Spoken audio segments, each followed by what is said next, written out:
బడ్జెట్‌తో పాటుగా socio economic survey అని ఒక సర్వే ఇస్తారు. ఓకే. అది ప్రతి ఒక్క ఎమ్మెల్యేకి ఇస్తారు.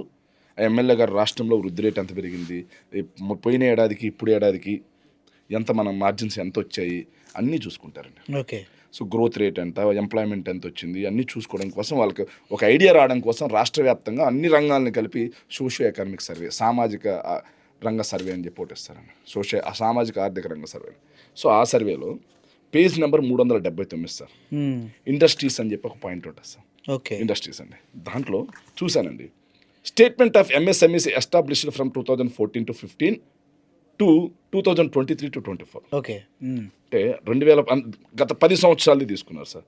10 సంవత్సరాలది తీసుకుంటే మొత్తంగా ఒక్క జగన్మోహన్ రెడ్డి గారి ప్రభుత్వ హయాంలో 2 ఏళ్ళు కోవిడ్ ఉన్నా సరే ఎంఎస్ఎంఈ రంగంలో ఎంతమందికి ఉపాధి వచ్చిందో తెలుసా సార్?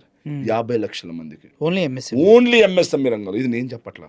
చంద్రబాబు నాయుడు గారు ఇచ్చినటువంటి సామాజిక ఆర్థిక రంగ సర్వేలో ఆయన ఇచ్చాడు. ఆయన బడ్జెట్లో ఆయన స్టాంప్ గుద్ది 50 లక్షల మందికి ఓన్లీ ఎంఎస్ఎంఈ రంగంలో జగన్మోహన్ రెడ్డి గారు 2 ఏళ్ళు కోవిడ్ ఉన్నా సరే ఉపాధి వచ్చింది అని చెప్పి ఆయన ఎందుకు చెప్పాడు మరి?